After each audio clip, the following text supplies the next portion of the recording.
Essa é a nossa primeira reunião aí do ano do departamento aqui de tocoginecologia.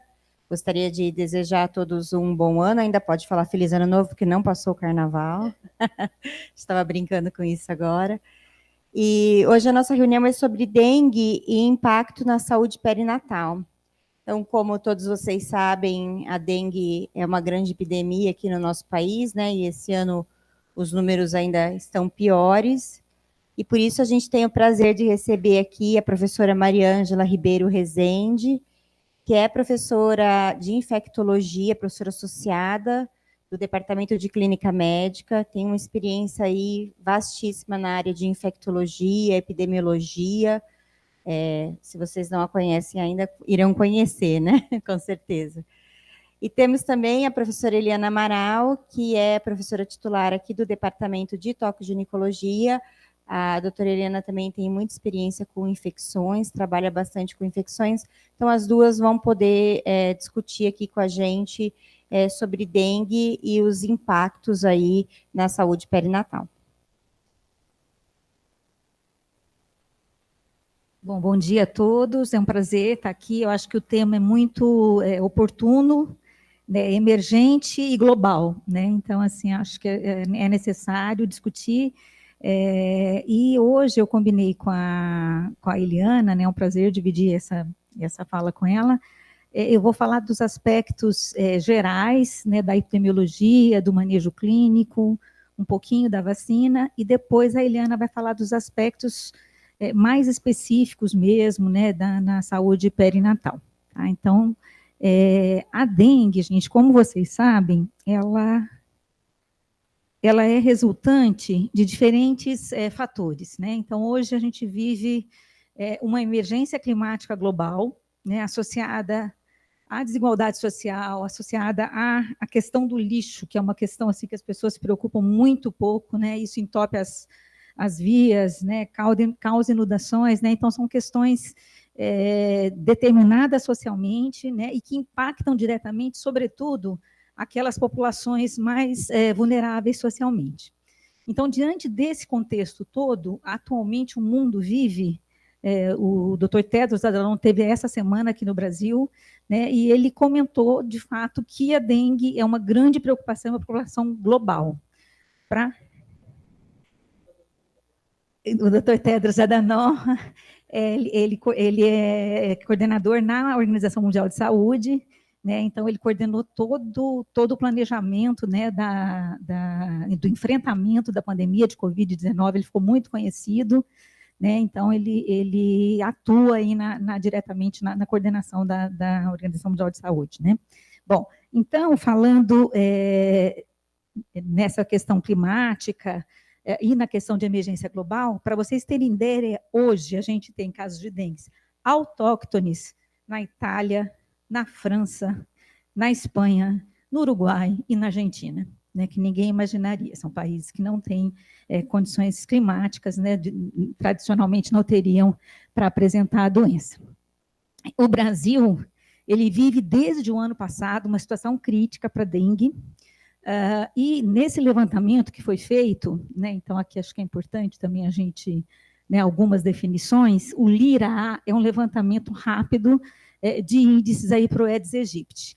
Antigamente a gente tinha o índice de Breton, né, esse índice foi substituído pelo LIRA. Né, então o LIRA, o que eles fazem? Eles fazem uma vigilância, né, nos municípios, então foram vigiados um número significativo de municípios, e definidas, então, as áreas de risco, de alerta, satisfatória, se bem que isso aqui mudou bastante nessas áreas também, mas esse é o último que o Ministério apresenta.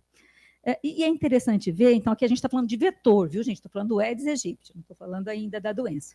Então, o que a gente vê em relação ao vetor, de forma muito interessante, e isso é importante também para as tomadas de decisão, é que aqui no nosso meio, aqui no estado de São Paulo, os principais reservatórios são depósitos de água nas residências, né, e depósitos domiciliares, né, e pneus, tá? Então, depósitos domiciliares e pneus no estado de São Paulo.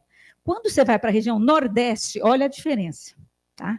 E isso certamente impacta aí nas arboviroses, né?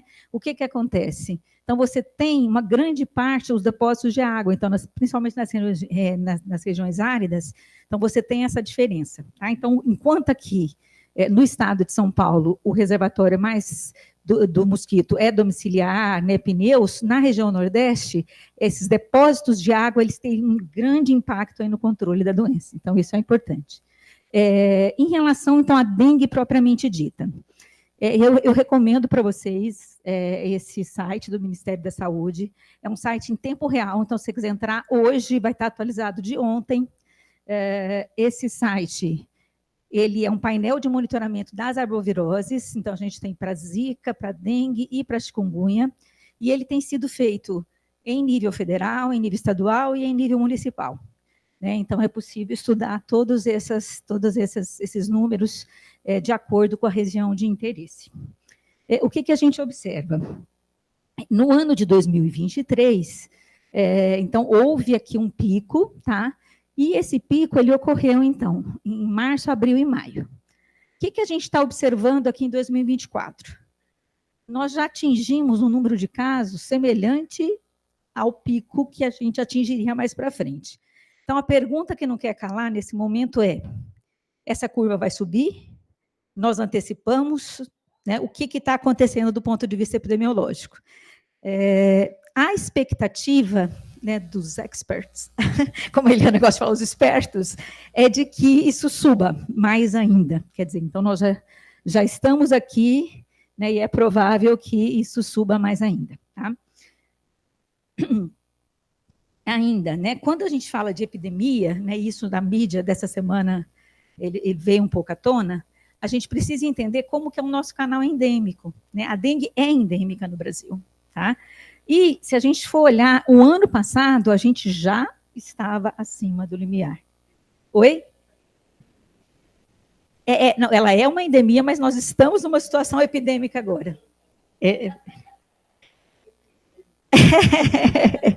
Né, porque ela constantemente ocorre, né, em um número significativo, mas aqui, quando a gente tem o canal endêmico, né, a gente observa que já em 2023 a gente estava fora, né, já estava numa epidemia. Né?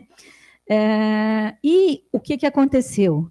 Né, houve um aumento, né, em todas as regiões, vocês observarem aqui, sempre acima do canal endêmico, aqui de forma mais significativa, e a expectativa é que para 2024, né, a gente continue aí fora desse canal. Então, o que a gente observa aqui em relação aos estados? Né? Então, aqui em azul é o Brasil, né? Vamos destacar aqui a região sudeste. Né? Então, a região sudeste aqui não tá muito fácil de ver, mas é o cinzinha e a região sudeste. Tá? Eu queria só chamar atenção para uma outra coisa que a gente já viveu na época da Zika, é que, assim, existem casos de chikungunya sendo passado por dengue. Por quê? Porque a gente não tem um bom diagnóstico laboratorial. Né? Então, a gente não tem diagnosticado esses casos, e chikungunya, nós estamos tendo caso em todo o país também. Tá? Então, essa é uma preocupação que a gente deve ter com o diagnóstico laboratorial também, né? Que é um desafio, porque os casos têm aumentado de chikungunya no Sudeste, no Sul, e na região centro-oeste.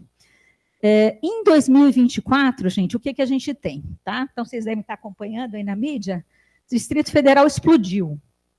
O coeficiente de incidência no Distrito Federal hoje é de 1.676 por 100 mil habitantes. Isso é muito alto. É muito, muito, muito, muito, muito, muito alto. Né?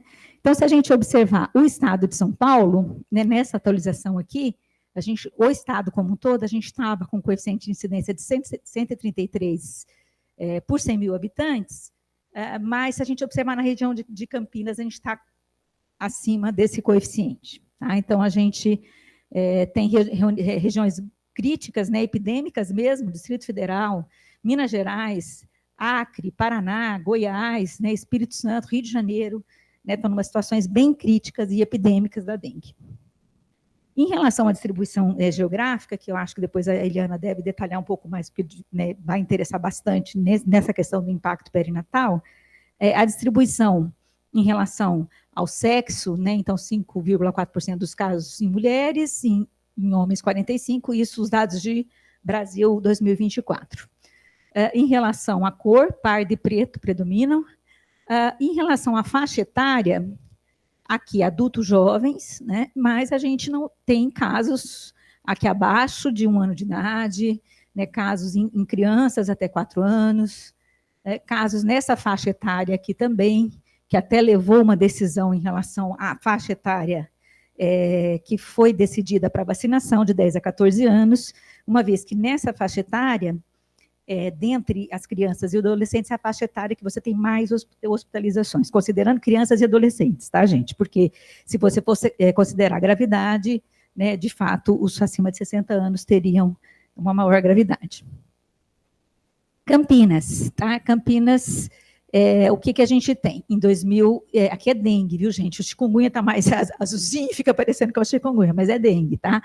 Que também, Campinas também tem o painel de monitoramento, né? Então é acessível, né? Faltou aqui o link, mas eu passo para vocês depois. É fácil também, só colocar painel de monitoramento de arboviroses Campinas. Então, o que a gente observa? Em Campinas, esses são os dados de 2023, né, de 2024 a gente já tem um número muito mais alto do que isso, tá? E o que a gente vê? Que a gente teve óbitos por dengue, tá? 3 óbitos por dengue em 2023. Isso é preocupante, porque, assim, o óbito por dengue é um evento sentinela. Toda vez que eu tenho um óbito por dengue, eu preciso reavaliar o caminho desse paciente. Então, assim, eu com certeza tive problemas ao longo desse processo. O diagnóstico foi, o acesso pode ter sido tardio, o diagnóstico pode ter sido tardio, o manejo pode ter sido tardio. Não é para morrer de dengue, gente. Tá? Então, assim, se você consegue fechar tudo isso. Então, todo óbito é um evento sentinela, tá? Ele deve ser avaliado individualmente. No município de Campinas, em 2023, o sorotipo, que esse é um outro problema, tá? Como que a gente avalia o sorotipo? Não é, infelizmente, não é como para a influenza. Para a influenza, de fato, você tem uma amostragem, né, você tem uma representatividade populacional. Né? Para a dengue, essa avaliação, por exemplo, para vocês terem ideia, né, esses casos de Campinas de 2023, né, apenas, né, esse número de casos, né, a gente conseguiu identificar o sorotipo, tá? E de uma forma amostral que não é tão amostral assim, né? Então, é feito no Ouro Verde, tem um número de amostras que é enviado por semana, mas não é pensado do ponto de vista populacional essa amostragem, né? Então, isso é uma coisa que a gente também precisa evoluir, é um desafio, né? Dos casos de Campinas, em 2023, 0,6% foram em gestantes, e 1,7% foram hospitalizados. Aqui é um outro problema também que tem sido debatido bastante aí na mídia, é a questão da sobrecarga para o sistema de saúde, que é uma coisa que a gente viveu recentemente aí para a Covid, né? Então, à medida que você aumenta muito o número de casos, obviamente, você vai ter uma tendência a ter maior número de casos de dengue grave, né? E com necessidade de hospitalização, ainda que por pouco tempo. Falando ainda um pouco dos sorotipos, né, que eu vejo que isso ainda tem um pouco de... falta uma certa acurácia, né, nessa determinação de sorotipos. Mas o que a gente tem? A gente tem, ao longo dos anos, né, aqui os picos e os sorotipos que foram responsáveis. Se vocês observarem, grande número de casos pelo sorotipo 1, tá?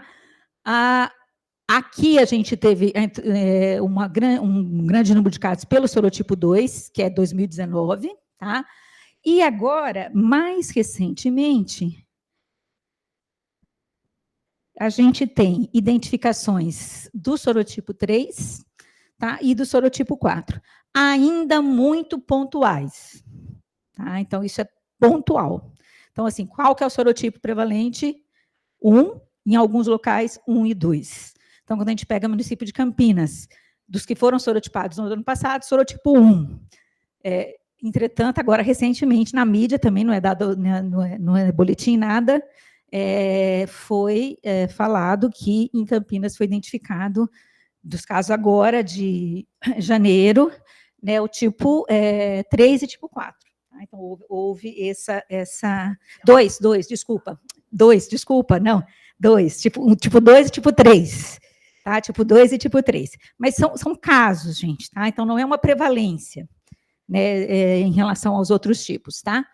E aqui a gente tem no Brasil, então, como eu disse para vocês, um predomínio azul é o sorotipo 1, tá? Em laranja, que é o sorotipo 2, e alguns pontos aqui do sorotipo 3, ainda muito pontual, com essa ressalva de que não é amostral, de fato. Bom, então, entrando um pouco na correlação fisiopatogênica e o manejo clínico, que é uma coisa que eu sempre falo na aula que eu dou para os meninos do 4º ano. Precisa entender a fisiopatogenia. Se você entender, você vai fazer um manejo correto. Por quê? O que é fundamental, o que determina a dengue grave? É o extravasamento plasmático. Ponto.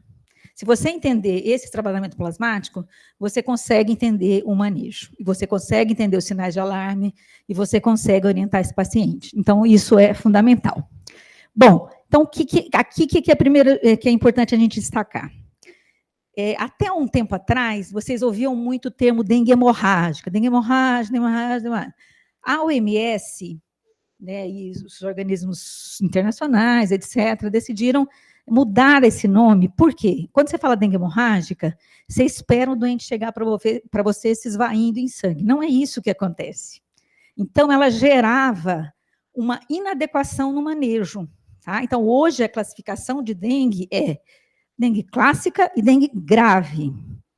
Né? Por quê? Porque o extravasamento plasmático é o mecanismo principal. Então, isso é fundamental para a gente conseguir manejar esse doente. Outra questão, a gente tem basicamente 3 fases da doença. Tá? Uma fase inicial, que é a fase virêmica, uma fase subsequente, que é a fase que esse extravasamento capilar ocorre, ele ocorre de qualquer forma, né? Outro dia eu vi uma pergunta do residente que até vale a pena colocar aqui, mas ele ocorre, ele pode não estar repercutido nos exames e nem clinicamente ainda, e ele não necessariamente evoluiu para dengue grave ainda, tá? Então, nessa fase, você pode evoluir para uma fase crítica, né, para dengue grave, e depois a fase de recuperação. A fase de recuperação é uma fase que aquele líquido que estava jogado para fora, ele vai para dentro. Então, o manejo de líquido no paciente com dengue, gente, ele é importantíssimo, não é só dar água, soro, porque uma hora ele vai melhorar e vai voltar. A hora que aquela inflamação estiver melhorando, volta, e esse processo é rápido. Essa fase crítica ela não é demorada, então precisa estar atento a isso, né? Porque assim, o tratamento é a hidratação, mas eu preciso estar atento para o hematócrito, para a melhora desse paciente, porque esse líquido vai voltar, e aí eu posso ter as consequências disso, tá? Bom, então vamos lá. A dengue, ela é um modelo desse mecanismo imune, que é o ADE, né? Então, que é Antibody Dependent Enhancement, mas que em português, todo mundo acaba falando ADE, ninguém fala aprimoramento dependente de anticorpo, reforço dependente de anticorpo, né? Então, a gente não tem uma palavra em português que substitua o nome em inglês, e é o que todo mundo acaba falando, ADE, né? O ADE é exclusivo da dengue? Não, tá? Então, o que acontece? O Aedes aegypti, a fêmea do Aedes aegypti, ela vai picar esse hospedeiro, vai introduzir os vírus aqui nas células da derme. Ai, tem uma aguinha aqui que eu estou... Vou pegar uma água, só um pouquinho. Vai introduzir esse vírus na derme, nas células da derme, esse vírus vai se replicar, produzindo partículas maduras e imaturas, isso é importante. Tá? Então, essas partículas, elas vão ser reconhecidas e carreadas pelas células reconhecedoras de antígeno, nas células dendríticas, que vão carregar até os vasos linfáticos, e, na sequência, para os linfonodos, tá? Com a produção, então, de anticorpos. Né, inicialmente da classe IgM, né, então vai ter uma ativação aqui de células B, células extrafluidulares plasmáticas na produção de anticorpos IgM. Essa produção de anticorpos, ela é sorotipo específica, ou seja, aqui eu estou infectada pelo dengue 1, eu vou produzir anticorpos que se encaixam mais perfeitamente, né, reconhecem e neutralizam, mais importante que isso, eles vão neutralizar aqueles vírus, tá?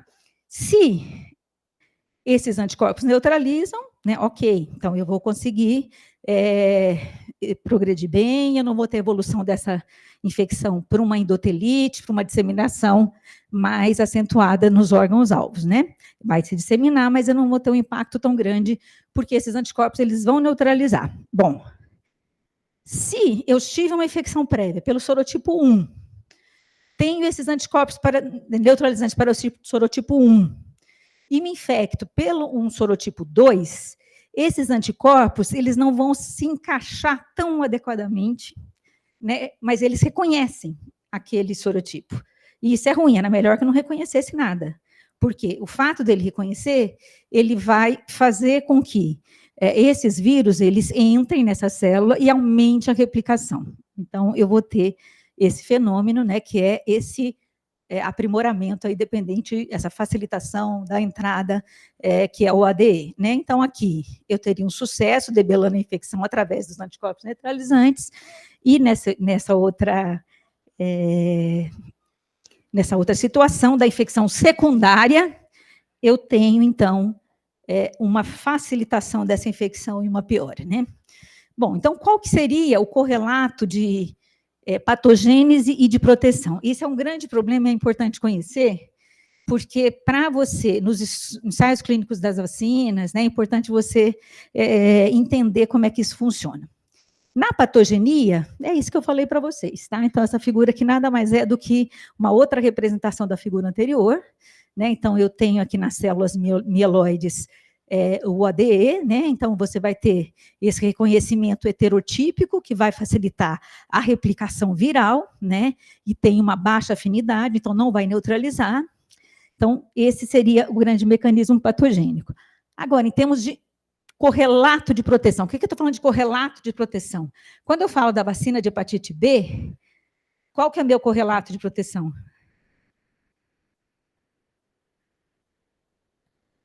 Como que eu posso medir se aquele paciente está... Isso, qual anticorpo? Anti-HBs, tá? Eu tenho um correlato de proteção. Eu tenho um anti-HBs maior que 10, tá? Esse é meu correlato de proteção. Anti-HBs maior que 10, beleza, estou protegido contra hepatite B, né? Na dengue, isso já é mais complexo, tá? Então, esse correlato de proteção, ele não é tão bem definido, né? E aí, tem um papel importante da imunidade celular, né, além da imunidade humoral. Então, a imunidade aí dos linfócitos TCD4, TCD8, né, o efeito citotóxico do CD4, né, e também aqui a questão dos linfócitos TCD8 na supressão desse processo inflamatório, tá? Bom, então, como é que vai acontecer tudo isso? Uma vez tendo aquela primeira etapa da picada, células dendríticas, linfonodo, esse vírus se dissemina, e aqui estão os dois pilares. Essa figura eu tenho inveja de quem fez, porque ela consegue resumir, né, a fisiopatogenia tudo numa só. Os dois pilares da fisiopatogenia é disfunção endotelial, tá, e desordens de coagulação, né? E isso vai se dar, sobretudo, nas células endoteliais, no fígado, nos macrófagos, né? E também na medula óssea, tá? Então, os principais mecanismos são apoptose, necrose, né, em todos esses locais, supressão de hematopoiese, né? E com isso, você vai fazendo o quê? Você vai, nessas células endoteliais, propiciando o extravasamento vascular, tá? Causando um processo inflamatório com extravasamento vascular, e nas demais, uma liberação aqui de citocinas, né? De diferentes citocinas, né? Cada uma delas aí com seus alvos aí, ações, tá? E produzindo, então, toda essa cascata de inflamação e diminuindo, então, consumindo plaquetas, né, ativando o sistema fibrinolítico. Então, esse seria a patogênese geral. Eu recomendo esse site, eu não vou passar agora, mas é um vídeo do CDC, sobre a patogênese do extravasamento plasmático. É lindo, tá? Então, assim, para os internos, residentes, quem quiser ver, está muito bonito e muito didático, tá? E o extravasamento plasmático, como eu disse, ele nos orienta em relação aos sinais de alarme. Os sinais de alarme nada mais são que a representação clínica do extravasamento plasmático, tá? Então, essa apresentação clínica, ela é diversa, tá? E você vai ter um grande marcador, é a febre e a dor de cabeça, tá? Esse é o marcador inicial. Então, febre, né? Dengue sem...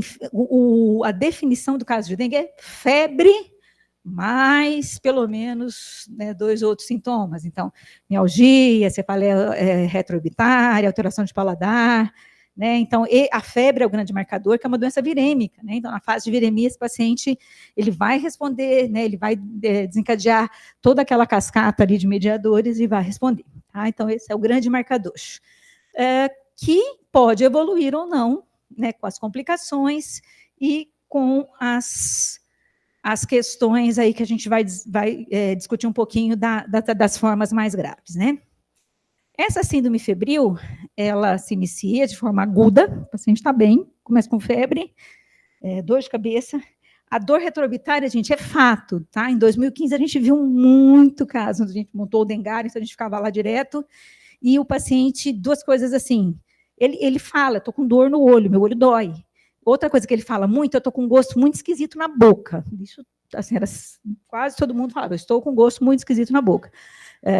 Então, a gente tem essa síndrome febril, né, que nessa fase inicial, aí dos 3 primeiros 4 dias, pode evoluir para uma síndrome febril exantemática. Tá? Então, esse paciente, então, é um diagnóstico diferencial das síndromes febris exantemáticas. Aqui a gente tem, ficou um pouco pequeno, mas, enfim, é um exantema centrífugo, tá?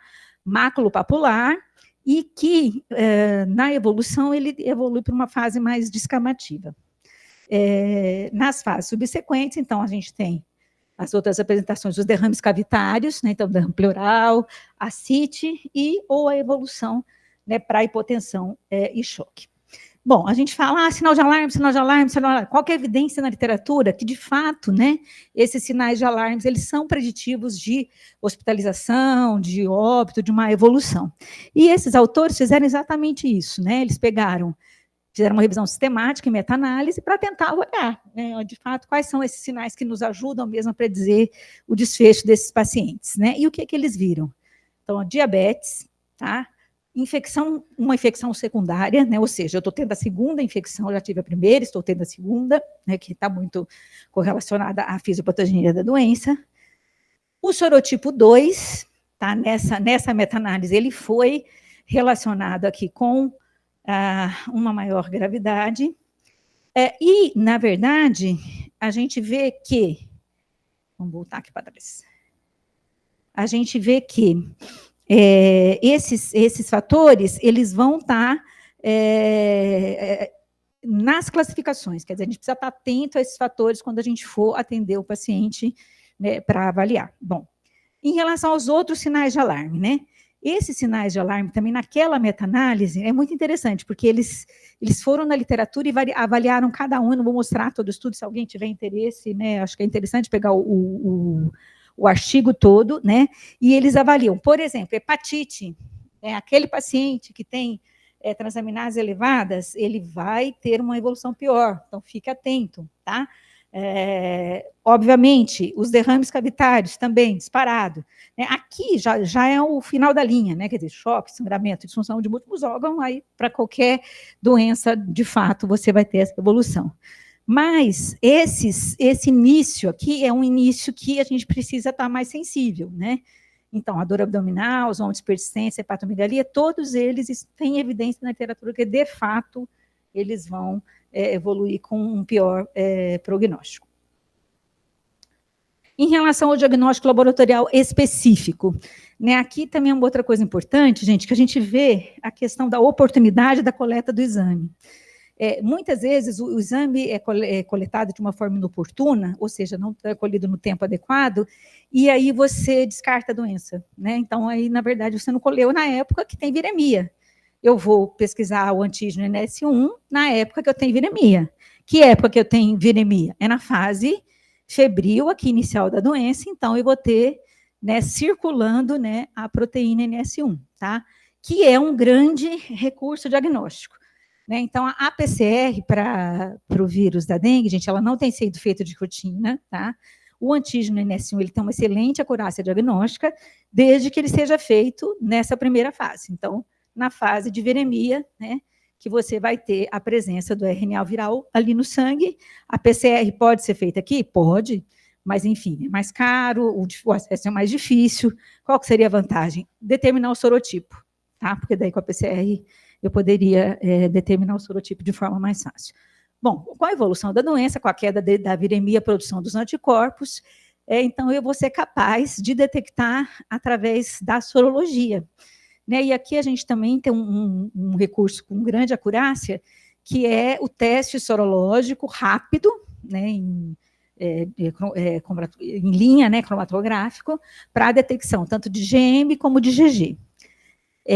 E aqui tem uma coisa interessante, né? Então, você vai ter a produção de IgM na infecção primária. Aqui também a IgM um pouco mais tardia, se vocês olharem aqui, né, depois do 7º dia, mas mais para frente.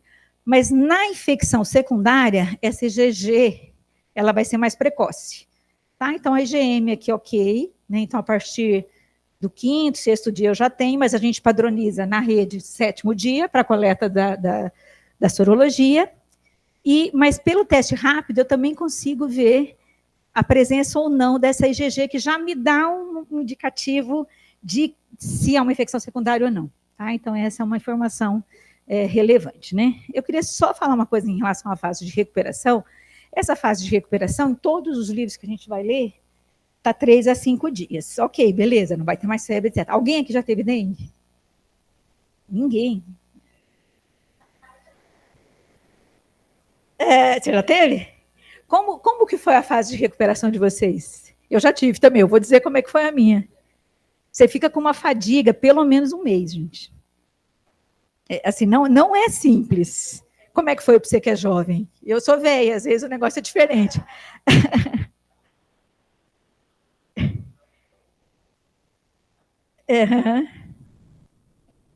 Então, porque assim, o que a gente fala, o que normalmente o paciente que a gente acompanha fala, ele não fica normal, sabe, nesses 10 dias aqui. Tudo bem, beleza, tá sem febre, não vai ter risco de complicar, mas ele fica meio baleadinho, entendeu? Então, principalmente se for mais velhinha, assim, né? Se for jovem, é diferente. Oi. Sim, sim.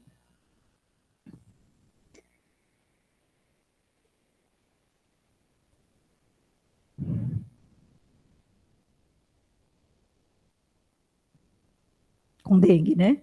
Não é. Os antigos chamavam de dor de quebra-ossos, gente. O negócio dá uma mialgia, uma artralgia, né? Uma fadiga intensa. Bom, de diagnóstico laboratorial inespecífico, tá? Então, a gente. Aqui também eu sempre falo, quando eu estou vendo o caso, gente, foca no hematócrito. O pessoal foca muito na plaqueta, esquece do hematócrito. Né? O hematócrito ele vai te dar uma noção de quanto esse paciente está em hemoconcentrado ou não.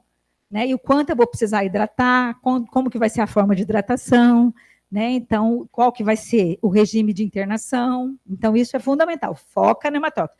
É óbvio que você vai monitorar as plaquetas, né, mas o hematócrito, ele tá, aqui ficou um pouquinho, mas assim, o hematócrito está diretamente relacionado a essa fase crítica aqui, tá, que é onde os riscos são maiores por conta do extravasamento, né. Bom, então, condutas práticas agora. Então, vamos classificar e vamos atender esse paciente, né? A prova do laço. A prova do laço, gente, ela é muito usada, mas o que ela significa? Fragilidade capilar, ponto. Né? O fato dela ser positiva não significa que é dengue grave, e o fato dela ser negativa também não descarta.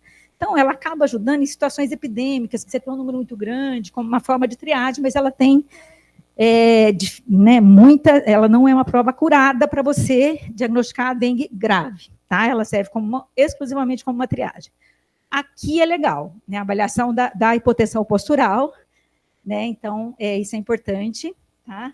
Se o paciente tem uma diferença aí da sistólica de 20 ou da diastólica de 10, tá? E outra coisa aqui que a gente aprendeu também muito em 2015 é que a hidratação tem que estar na sala de espera, tá? Você tem que deixar água acessível para esse doente já ir tomando, né? E agora mais ainda, com esse calorão, né? As pessoas estão morrendo de hipertermia, né? Então, junto uma coisa com a outra, né? Então, a água tem que estar na sala de espera, né? Que isso é uma coisa que a gente não se atenta, né? Nas nossas unidades de saúde, mas ainda na sala de espera, né? Bom, a dengue é uma doença dinâmica, então isso os pediatras fazem muito bem, a gente que cuida de adulto nem tanto. Você tem que avaliar, reavaliar, avalia de novo, tá? Porque ela é dinâmica. Eu posso avaliar um paciente que chega hoje, está ótimo, está no segundo dia de doença, não tem nenhum sinal de alarme, ok, não tem nenhuma comorbidade, manda ele embora para casa, só muita água, viu? Tchau. Não dá para fazer isso, né? Então, precisa orientar como que é a hidratação, orientar os sinais de alarme e, de preferência, pedir para que ele volte exatamente naquela fase que ele vai ter mais risco de complicação. Tá? Isso, gente, é todo dia a gente vê. Eu estava dando aula de arbovirose, a aluna do quarto ano veio me procurar e falou, nossa, Maria, mas eu tive dengue agora, o médico me falou assim, toma água e ponto, tchau. Né? Então, assim, não é tomar água e tchau. A prescrição ela tem que ser feita por quilo. Tá, 70 quilos? Tá bom, de 60 a 80 ml por quilo. Sim. 60 a 80 ml por quilo, sendo 1/3 de soro de reidratação oral e os demais com outros líquidos que você conseguir. Porque o que a gente vê é isso, gente. A maioria dos médicos fala assim, toma água, né? Mas não é. Né? E o paciente precisa conferir, né? Ele precisa... tá bom, um copo de 200 ml, tá bom, você toma tantos copos de uma linguagem que ele vai entender, entendeu? Então, a gente tem que traduzir isso para o paciente. Bom, a classificação é essa, vocês já devem estar habituados com ela, né? A, sem complicação. B, não está grave ainda, mas pode complicar. E aqui entram vocês, entram as gestantes, entram as crianças, tá? Então, esse grupo B é o grupo mais difícil, porque esses aqui já dançou, já foi. Então, já está claro que você tem que... Aqui você vai ter que botar no UTI, aqui você tem que internar. Mas esse é o tinhoso que você... E o A também, porque o A é aquele que você descuida, às vezes, e ele vai lá e complica. Tá? Então, o grupo B é o mais delicado, porque ele vai depender desse discernimento clínico, do acompanhamento, da orientação, tá? E vai depender da avaliação laboratorial também. Então, esse grupo ele precisa ser avaliado laboratorialmente. Tá? Esse grupo aqui, se eu tiver condições de avaliar, o que eu estou falando avaliar laboratorialmente? No mínimo globais, né? Porque em situações epidêmicas, muitas vezes você não consegue fazer. Mas se eu tiver condição de fazer no mínimo globais aqui, ótimo. Esse grupo, idealmente, eu deveria fazer os globais, deveria colher as transaminases, né? E aqui, óbvio, todo o manejo de acordo aí com os sinais de alarme e as complicações. Então, aqui é a receita do bolo, tá? Eu não vou falar cada uma delas, mas isso é de fácil acesso também, tá? Então, aqui que eu falei para vocês, chamar atenção para esses dois grupos, né? 60, 80, 1/3 de soro, e o grupo B, né, que é o grupo das gestantes, 80, 1/3 de soro, se hematócrito elevado ou plaquetopenia, fazer injetável. Ah, então, para gestantes, de forma prática, é isso. Elas precisam, pelo menos, de globais, que também isso é negligenciado, viu, gente? Às vezes, gestante, criança, idoso, está no grupo B. Gestante, criança, idoso e comorbidade. Tá? Então, todos esses fatores aqui já classificam o paciente como grupo B. Tá? E aqui os pacientes mais graves, né? Em termos de exames, como eu falei, aqui vale a pena, nesses grupos mais graves, fazer ultrassom abdominal e fazer a albumina também. Tá? Então, que também são preditivos aí de evolução e, obviamente, a critério médio, os demais exames complementares. Eu já tinha falado, o óbito é um marcador de qualidade de assistência, é um evento sentinela e tem que ser avaliado sempre que ocorrer. Tá? A prevenção e o controle da dengue, esse é o grande desafio, porque assim, o controle da dengue, ele é multissetorial, né? Então, assim, infelizmente, é importante o controle dos criadouros, mas só isso não vai resolver, né? Então, precisa de governança, né? Então, atualmente, tem os centros de operação de emergência nas diferentes esferas, foram criados, felizmente, né, com a integração das diferentes secretarias, participação da sociedade civil, né, então isso é importante, e a questão na nossa região, sobretudo, né, a questão da avaliação dos criadouros nos domicílios, né, então isso é importante, é relevante, tá? Bom, aqui, então tem que entender a epidemiologia, precisa estratificar o risco, né, a população precisa estar envolvida, né, a borrifação intradomiciliar, né, ela tem o seu papel. Fumacê de rua não tem muito não, viu, gente? É mais para político dizer que está fazendo alguma coisa. Mas, enfim, não tem muito não, porque você fica fumaçando ali, vai, dispersa, né? Você tem que objetivamente checar os criadouros, eliminar os locais que estão com reservatório, etc. Tá? Tem algumas iniciativas interessantes que vocês devem ter visto também, de você modificar esse mosquito, tá? Porque é a fêmea que transmite. Então, tem várias iniciativas. Então, através da bactéria Wolbachia, né? Então, você infecta as fêmeas com a Wolbachia e elas vão parar de transmitir transovarianamente, porque a fêmea transmite o vírus transovarianamente. Então, toda a prole dela vai ficar infectada. A partir do momento que ela está infectada com a Wolbachia, ela não transmite mais, né? Então, isso é interessante, né? E tem sido feito em algumas cidades do Brasil. E aí, mas também leva tempo, tá?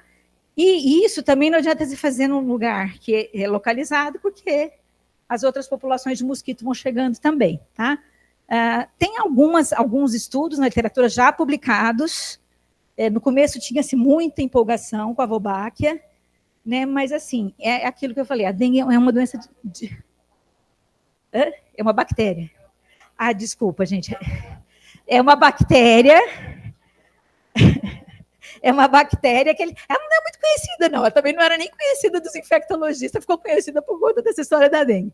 Então, assim, é uma bactéria que eles infectam a fêmea, né? E aí eles colocam essas caixinhas, essa população de mosquito, né? E aí vai liberando. Aí qual que é a expectativa? Que essa população de Wolbachia, ela seja a população de mosquitos prevalente, né? Aí você não vai... Exato. Então, não é uma coisa imediata, né? Vocês veem que, assim, nenhuma das intervenções... Então, exato, assim, e aqui também é uma coisa que eles têm feito nesses municípios, mas é que para você ter mais em nível de estudo mesmo, né? Porque, assim, não é nível de impacto de saúde pública mais geral, né? Então, por enquanto, né? Talvez local, por exemplo, Niterói tem tido um bom resultado, né? Então, Niterói já teve impacto em termos de caso mesmo, né? Mas eles fizeram já com algum tempo de antecedência, né? Bom, a vacina, né? A vacina para dengue sempre foi um desafio, né? A gente já está numa fase que alguns desses desafios têm sido enfrentados, né? Porque você tem que enfrentar os 4 serotipos, lidar com o ADE, né? Aquela questão do correlato de proteção, né? Que você precisa entender o que de fato se correlaciona com a proteção à doença, né? Isso ainda não é completamente entendido. Obviamente, você tem o papel da imunidade celular também, né? Os modelos animais também ainda são deficientes. Então, para quem gosta de estudar, aqui tem coisa que não falta, né? Bom, então a gente tem atualmente 3 vacinas disponíveis. Essas vacinas, elas têm diferentes backbones. Aqui a da Sanofi, ela é uma vacina quimérica que se utilizou. Então, todas são tetravalentes, todas são de vírus vivo atenuado, certo? Então, primeira coisa. Então, todas têm os 4 serotipos, todas são de vírus vivo atenuado. O que difere é que elas utilizam... A estrutura delas é diversa, tá? Então, aqui, eles utilizaram uma quimera do vírus da febre amarela, que é esse branquinho aqui também. Essa figura também é outra aqui de estudo. A da Takeda, eles utilizaram, então, aqui as proteínas não estruturais, né, o NS1, NS2, NS3, NS4, NS5, do vírus tipo 2. Então, daí a gente entende por que a eficácia dela é melhor para esse sorotipo, né? E daqui a nossa, que aí é a publicação americana, colocou só o NIAID, não colocou o Butantan aqui junto, mas é NIAID Butantan a vacina, né? Então, né, e o Butantan que tem testado, foi testada toda no Brasil, né? Então, e foi sacanagem, concordo. E aí, mas no corpo do texto eles falam, né? Mas aqui na figura, mas na figura linda não, né? Bom, então aí aqui na nossa, né, na Butantan e na AIDS, a gente tem, ó, tá vendo, as proteínas estruturais, não estruturais, desculpa, do 1, tá, do 4 e do 3. Isso é interessante, tá? Porque uma das coisas que eles imputam a questão do risco, né, de dengue grave aqui com a da vacina da Sanofi, se você não era imune, é o fato de que ela não tinha essas proteínas não estruturais dos vírus da dengue, ela tinha da febre amarela. Então, isso é uma das hipóteses, né, de por que ela causou dengue grave. Agora, isso foi percebido, gente, depois de 5 anos da vacina. Ela é uma vacina mais velha já, né? Essas vacinas, elas são mais novas. Por isso que, assim, para a vacina da dengue, é importante que você tenha um segmento. Bom, além disso, aqui 3 doses, aqui 2 doses, aqui 1 dose, tá? Então, vocês veem que elas vão sendo aprimoradas, né? Da Takeda e do Butantan, por hora, não há nenhuma evidência de que tenha desencadeado dengue grave, né, após que os casos tenham recebido a vacina tenham tido mais dengue grave do que os que receberam placebo. Tá? Então, para ambas. Tá? A Takeda, então, ela foi incorporada, está sendo feita para adolescentes de 10 a 14 anos. Foram escolhidos alguns municípios do Brasil em que havia uma maior circulação do sorotipo 2, né, e aí a gente entende pela eficácia da vacina e tudo, mas o fato é que o quantitativo de vacinas é um quantitativo muito pequeno, né, essa medida não terá impacto em saúde pública. Além disso, a época que está sendo feita é uma época inoportuna, porque, exato, então aí você corre o risco de ter uma má aceitação da vacinação, porque assim, qual que é o problema? Eu faço a minha dose hoje, né, meu filho, sei lá, que eu não tenho, mas assim, supondo, ó, a filha da Laura, você tem filha nessa idade, não tem? Aí, mandei bem. Então, a filha da Laura faz a vacina, a primeira dose agora. Tá? Aí, o mês que vem, a filha da Laura pega dengue mesmo. Ou o mês que vem, não, semana que vem, sei lá. Porque ela não vai ter a quantidade de anticorpos ainda suficiente. A Laura, obviamente, não vai fazer essa associação, mas a população geral pode fazer uma associação de que a vacina está provocando dengue, né? Então, a época, de fato, não é oportuna. Assim, quando a gente vai ler, a época melhor, é óbvio, no segundo semestre, né? Fora dessa sazonalidade, que ainda tem, tá? A sazonalidade da dengue está sendo perdida, mas a gente ainda tem essa sazonalidade, tá? Deixa eu terminar aqui, então. Então, esse é a publicação do Butantan, saiu a semana passada, tá? Acho que é motivo de muito orgulho, né? São 2 colegas, o Esper é o primeiro autor, o Maurício, o Esper da USP, infectologista da USP, o Maurício, infectologista, virologista de São José do Rio Preto, é o sênior dessa publicação. E o que a gente observa aqui na vacina do Butantan, né? A gente observa que os dados, eles permitiram concluir que ela é eficaz, ficou pequeno, né? Mas eu quis trazer a publicação original. Mas aqui, ó, 89, é isso? 96, tá ruim de ver. Independente do sorostatus, né? Então, para dengue 1, independente do paciente ter tido ou não previamente, né, ela teve uma excelente proteção, tá? E para dengue 2, um pouco menor, tá? Então, quando você compara a vacina do Butantan e a da Takeda ela tem uma eficácia um pouco maior para o tipo 2, tá? E a do Butantan tem uma eficácia um pouco maior para o tipo 1. Ambas são eficazes, né, para esses sorotipos. Aqui a segurança, né, nessa do Butantan, teve 3 casos de eventos adversos graves, mas numa população de 10 mil indivíduos, então é uma incidência muito pequena, nenhum óbito. E aí eu acho que é isso, né? Então, uma doença de difícil controle, que tem diferentes determinantes, né? E a gente tem que agregar essas diversas intervenções, e acho que para a gente, mais especificamente, a questão do acesso e do manejo adequado é fundamental, né? O manejo adequado da dengue, ele evita o óbito, né? Então, tá atento para esse manejo, tá bom? Obrigada.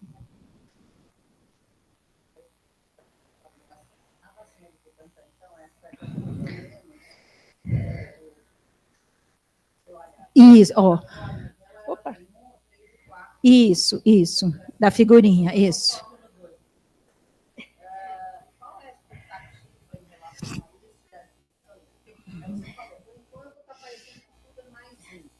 Uhum.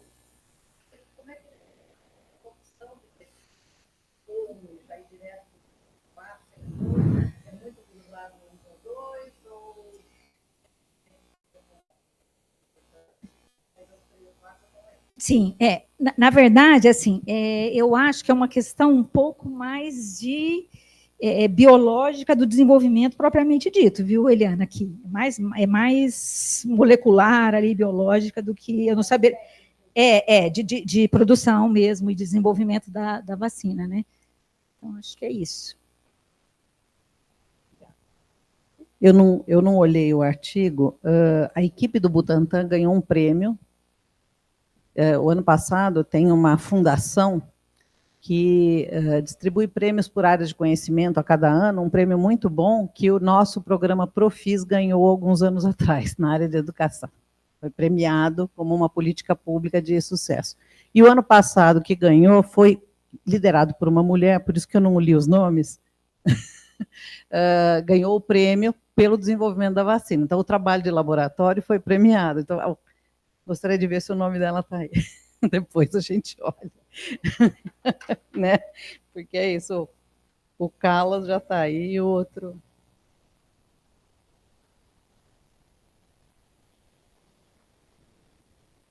Bom, gente, eu vou fazer uma apresentação, na verdade, bem mais breve, mais específica para a nossa área.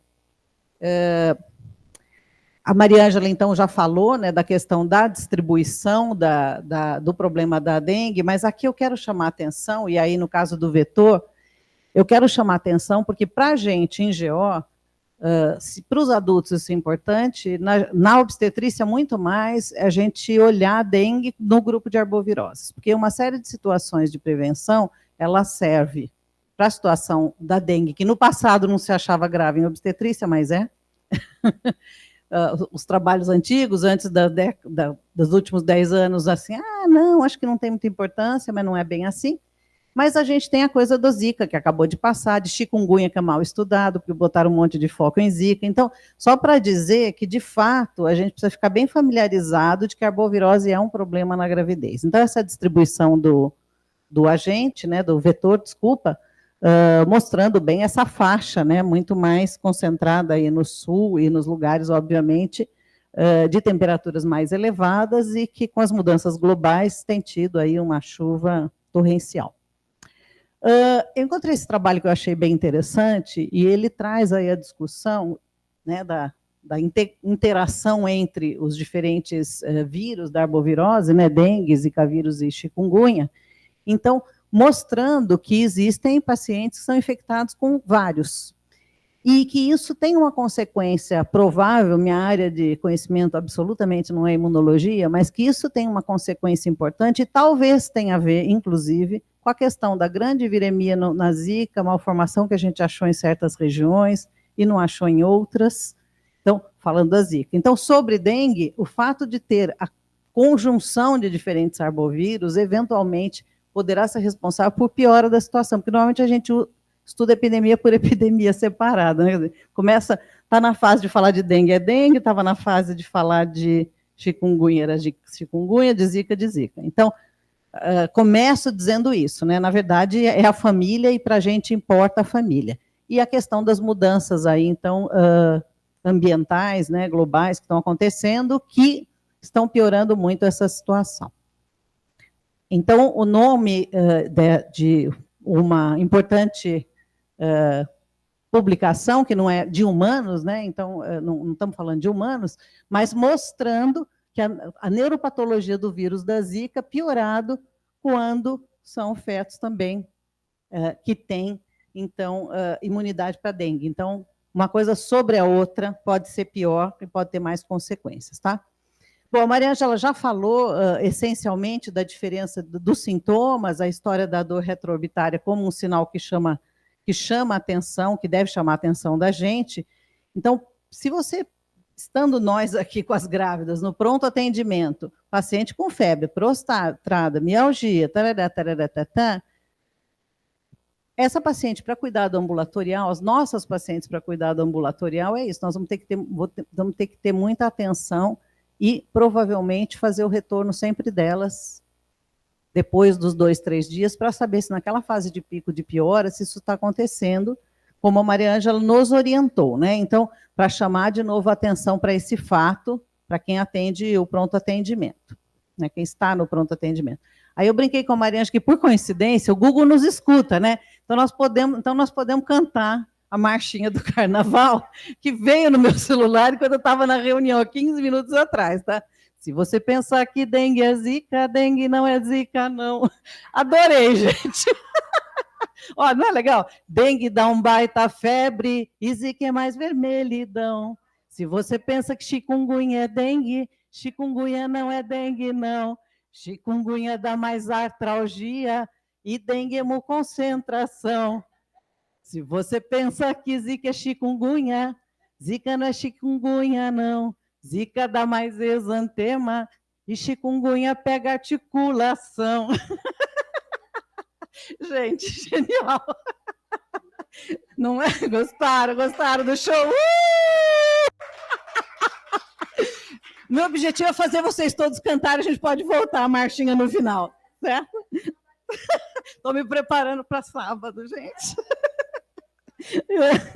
Mas é genial, não é não? Aliás, só tem que mudar o título. Alô, meu povo da Acadêmicos da Arbovirose. Então, não é infectologia.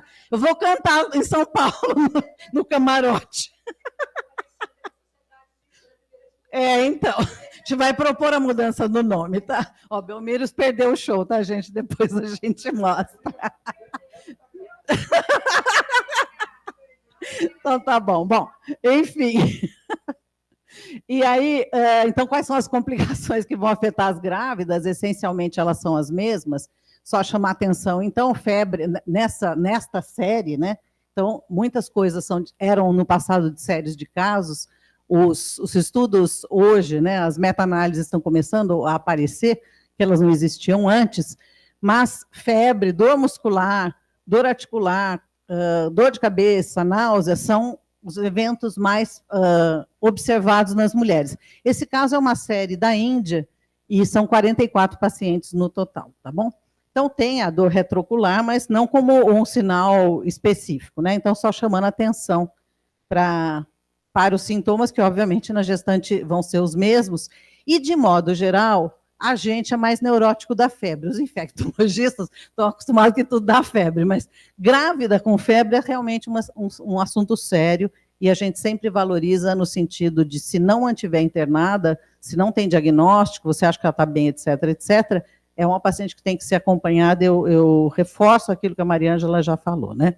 Então, a Mariângela já passou para a gente a questão do como é que faz o diagnóstico. Eu só aproveitaria para perguntar para a Mariângela como é que está a nossa resposta no laboratório para dar conta do nosso diagnóstico. O que você me diz, Mariângela? Você até falou do teste rápido, tá bom? Acho que bem esclarecer isso. Oi.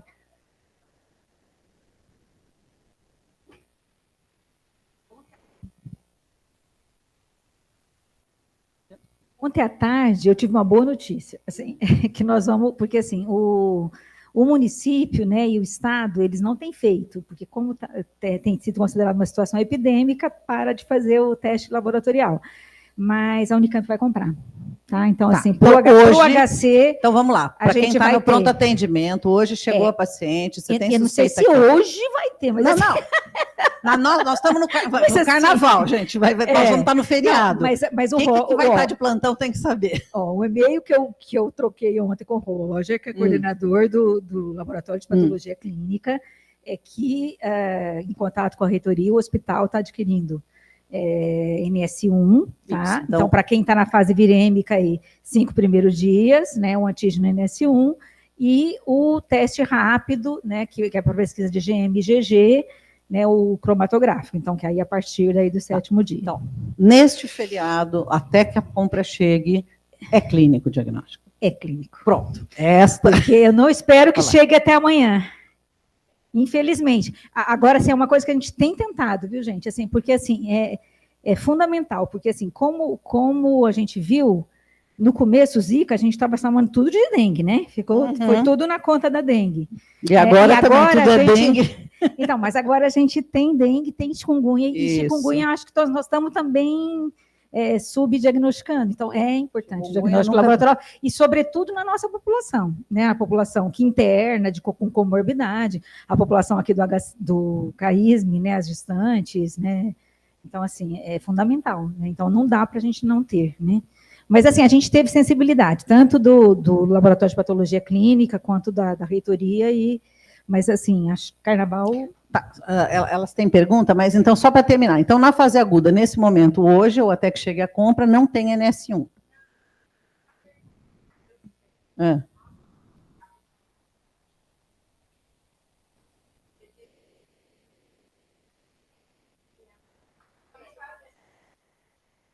Então, mas nós temos já, essa é a pergunta. Temos. Porque você falou solicitei, eu fiquei em dúvida, tá. Ok. Então, pronto.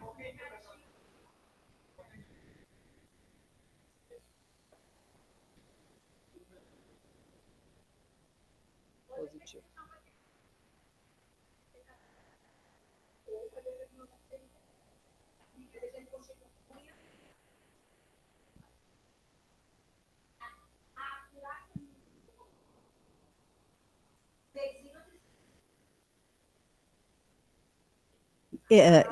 Ele cruza sempre com chikungunya? Essa é a pergunta. Nada, então, o EGM e GG, porque se não tiver NS1... Então, pode ser outra coisa que não é dengue, ponto. Acho que eu estou entendendo essa resposta.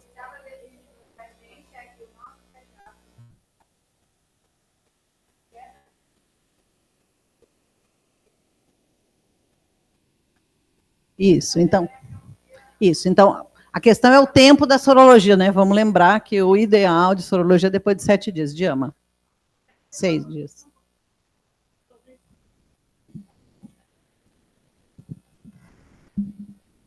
Só lembrar para o carnaval, feriado, que as pacientes oncológicas, a gente vai lidar como se fossem as gestantes também. E elas já vêm e tem a sobreposição dos sintomas, né? Então, vai ter que fazer parte de todo o diagnóstico diferencial das pacientes que chegarem no feriado. Tá, e aí, então, já que nós temos a oferta, o acesso, o número, eu não sei como é que vocês fizeram a previsão, como o hospital fez a previsão de consumo, mas, enfim, pelo menos a curto prazo a gente tem até que termine, então, nós temos enquanto o HC não tem, tá? Então, acho que é uma informação importante para quem está aí no dia a dia, porque é disso que nós estamos falando. O outro assunto, e aí eu já falei que eu não sou imunologista, mas eu até brinquei, eu disse que eu ia trazer e passar o microfone para a Laura, se precisasse, é a discussão de como é que isso funciona na placenta, que ainda não é muito bem estabelecido, etc., mas com certeza existe ali, o que se entende é que o vírus da dengue ele vai interferir na capacidade da placenta, vamos dizer assim, de proibir a invasão viral, né? Trocando em miúdos bem bestas. Então, os mecanismos de atuação dentro da placenta desses vírus mostram que ela acaba, então, sendo permeável, e é isso que é importante saber, porque tem consequência de transmissão para a criança e, para alguns deles, vírus de malformação. Depois a Laura pode entrar nos detalhes.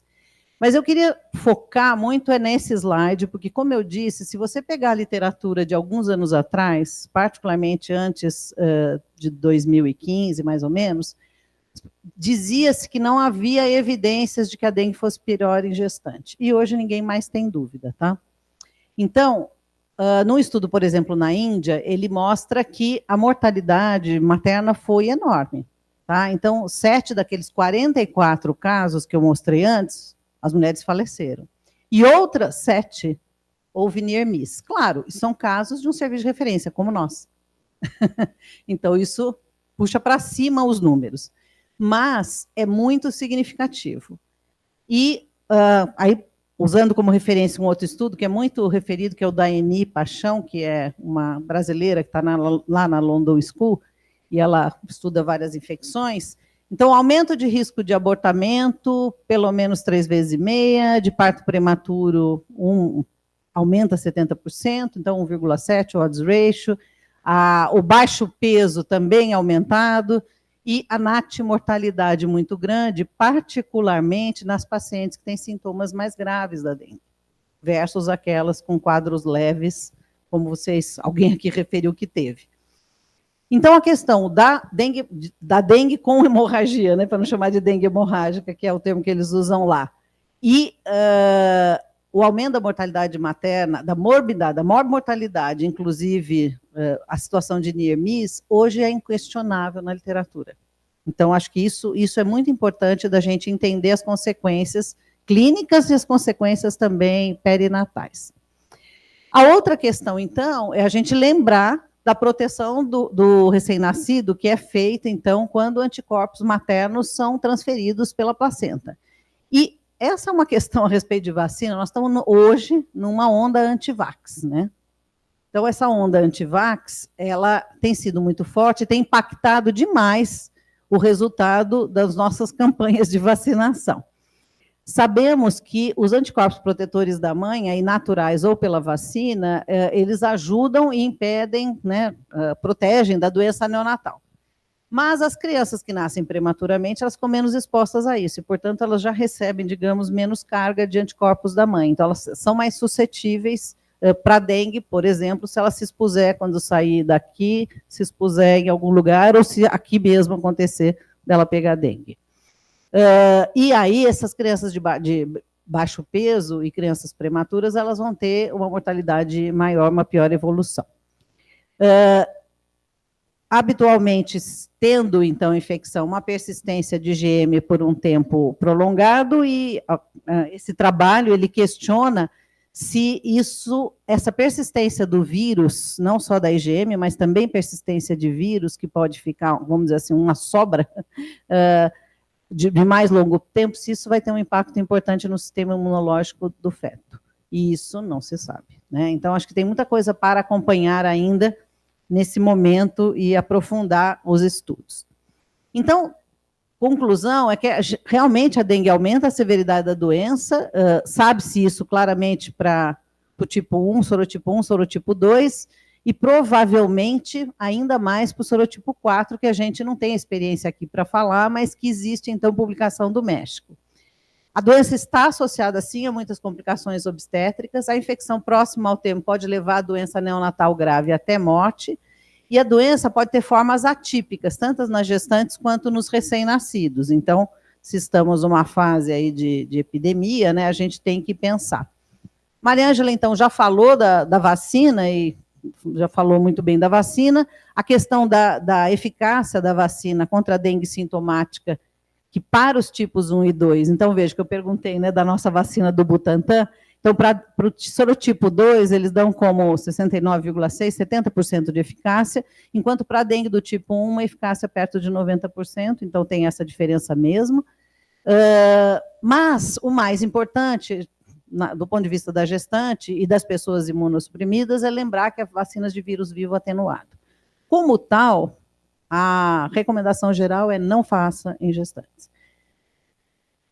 Talvez, no futuro, se mostre que, afinal de contas, não foi tão grave assim, se fizer, que foi o que aconteceu com a febre amarela, que também não era para fazer em gestantes, mas a gente passou por um período que teve que vacinar em massa, vacinou um monte de gestantes, a gente acabou acompanhando, publicou na literatura, e é um artigo extremamente citado quando se fala de vacina, porque foi um artigo que tinha 450 mulheres que tomaram vacina na média de vírus vivo atenuado, no caso, febre amarela, e numa média de 5 a 7 semanas de gestação.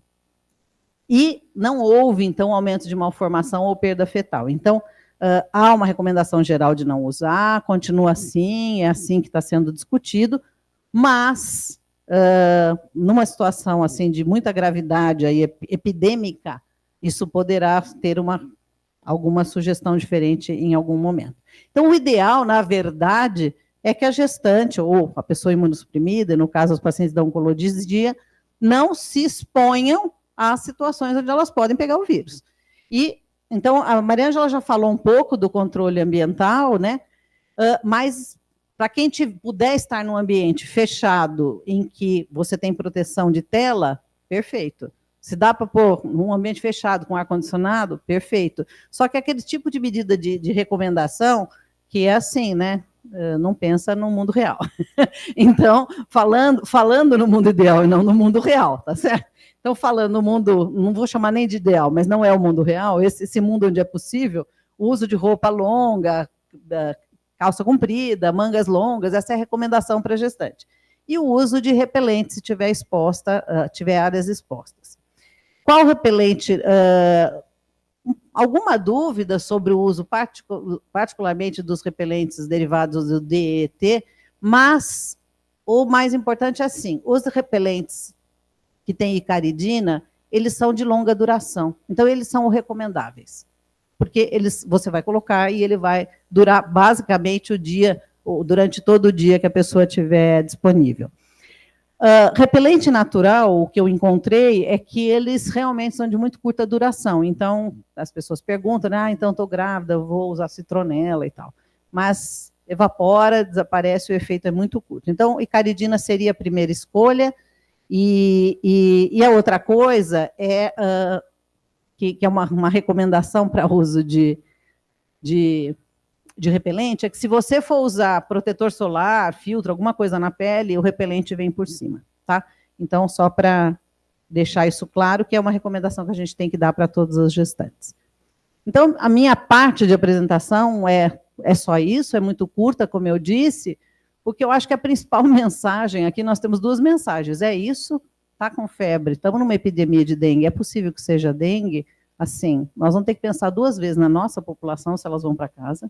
As que vão para casa vão ter que ficar sob vigilância, retorno e acompanhar, e já que nós temos exame, ótimo, a gente também pede, mas não podemos perder a oportunidade. Mas o principal, que eu acho que a gente precisa melhorar a informação, é o risco, de modo geral, para gestantes, para pessoas, então, da oncologia, que tem problemas de imunossupressão, é uma questão de se expor menos com o uso de algumas proteções, e o repelente, o ambiente, etc, etc. Eu acho que a gente precisa disseminar melhor essa informação. Obrigada. Vou pedir para vocês sentarem, por favor, na mesa. Acho que foi muito bom, né? Esclareceu bastante coisa. Eu queria abrir para perguntas. Alguém gostaria de perguntar alguma coisa ou fazer algum comentário a respeito da... Eu não devia ter direito de fazer perguntas, porque cheguei tarde, mas tudo bem.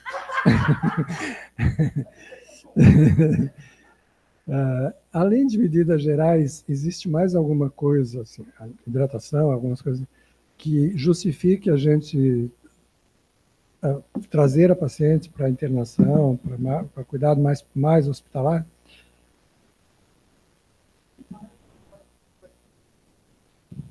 As suas, com certeza, Belmira, as diabéticas. Que agora eu vou puxar a orelha, que chegou atrasado. Não, assim, ó, olha só.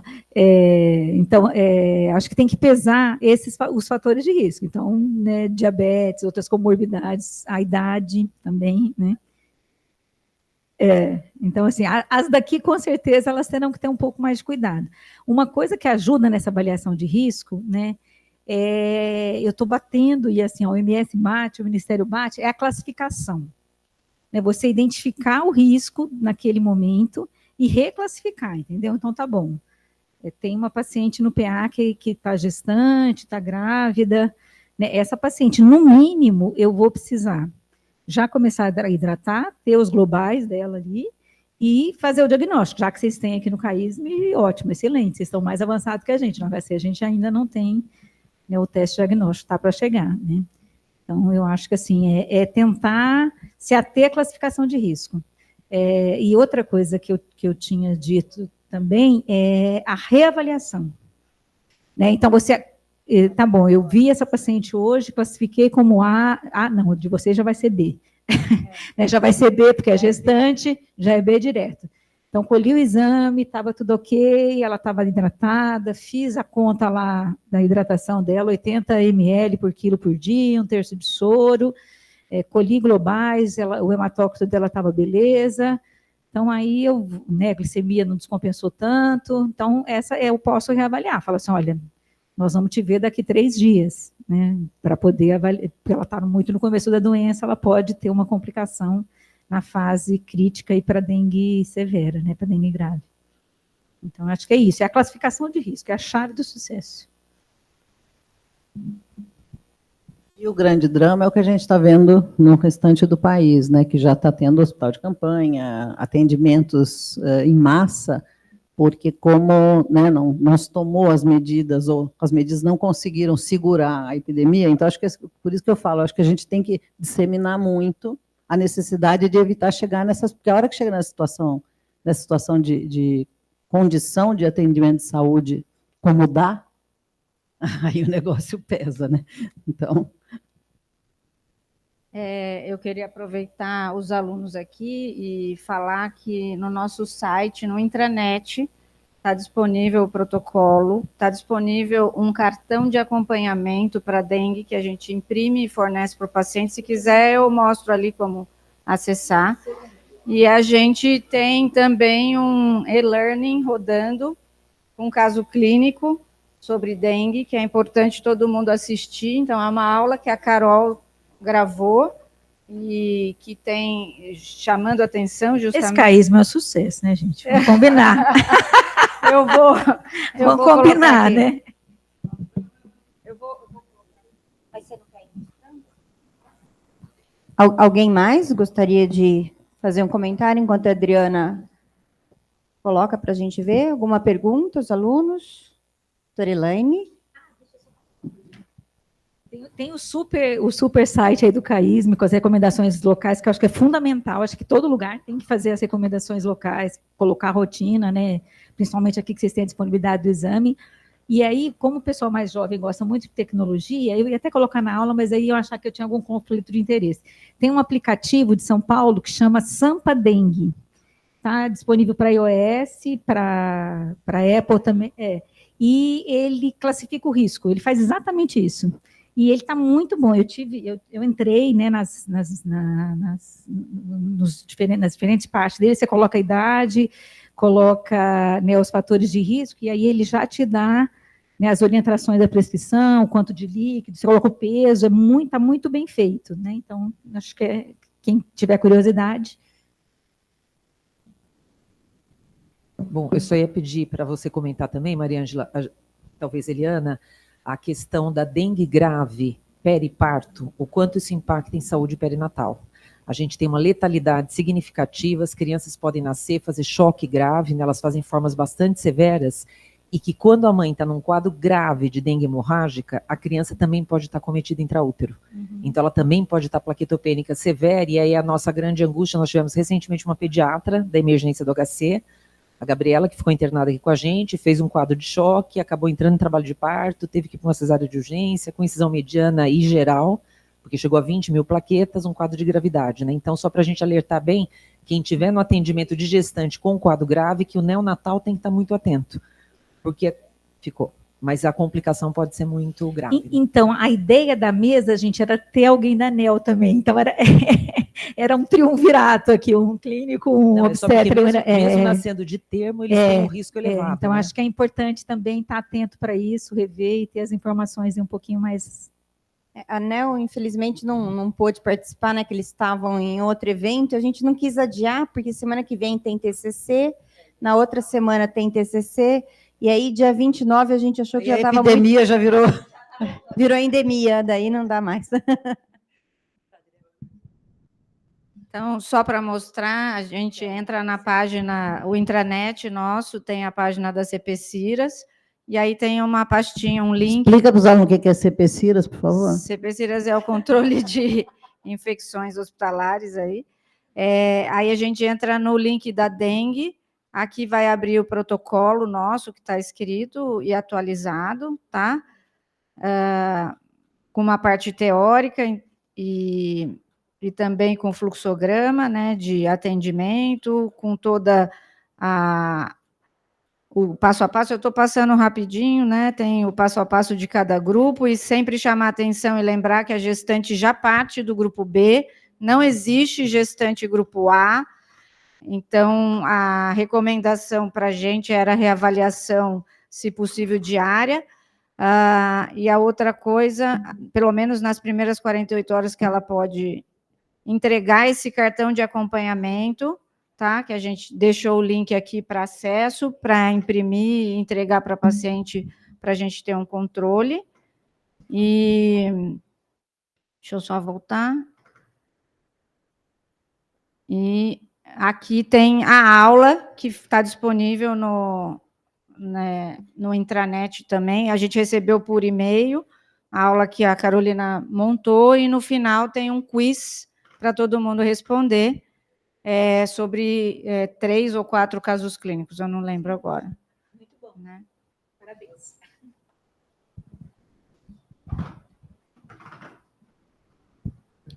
Mais alguém?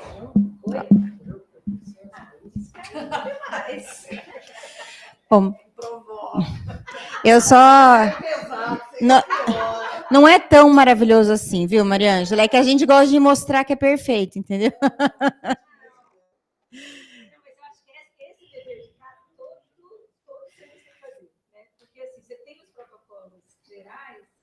Mas você tem que trazer para a sua situação, né? Olha, aqui nós estamos fazendo assim, assim, assentado, né? Parabéns. Bom, eu acho que foi super produtivo para a gente. Eu aprendi bastante, com certeza. Gostaria de agradecer a professora Eliana, a professora Mariângela, e convidar todo mundo aí, então, para o TCC na semana que vem, que começa às 8h30 a apresentação. Obrigada, gente.